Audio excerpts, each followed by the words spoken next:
Baadhi ya wanachama wa chama cha ODM kaunti ya Kilifi wamekitaka chama hicho kumteua gavana wa kaunti ya Mombasa kuwa naibu kiongozi wa chama hicho.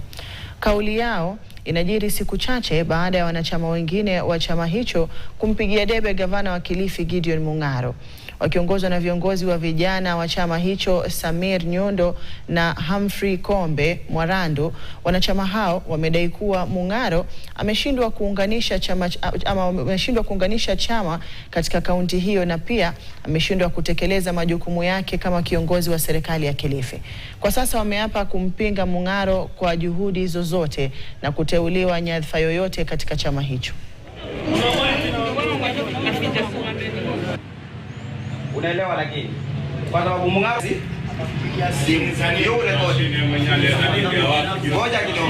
uchafu tele, hata sijui kama yuwafanya nini huko ofisini.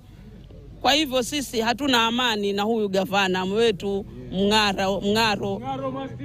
Kwa hivyo Mung'aro hatuoni faida yote kama yuwaka hapo, hafatilizi jambo lake, serikali yake haifatilizi, hafatilizi wale watu wake aliwaeka kama wao ndo wanaangalia huku chini.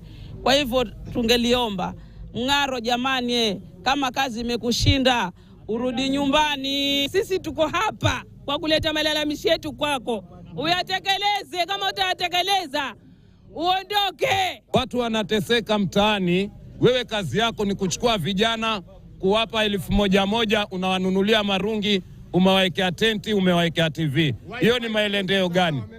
Hiyo si maendeleo, unapotosha watu. Sisi tunamwambia kiongozi wa ODM ambeni Mheshimiwa Raila Odinga ya kuwa na ile Central Committee katika yale mambo yote ambayo watafanya.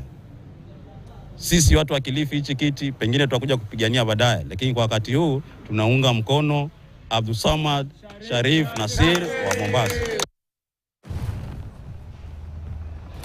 Na mtazamaji, taarifa hiyo kutoka Kilifi na nipa fursa ya kuingia madukani. Nitakuwa narejea na taarifa nyinginezo hivi punde, usibanduke ulipo.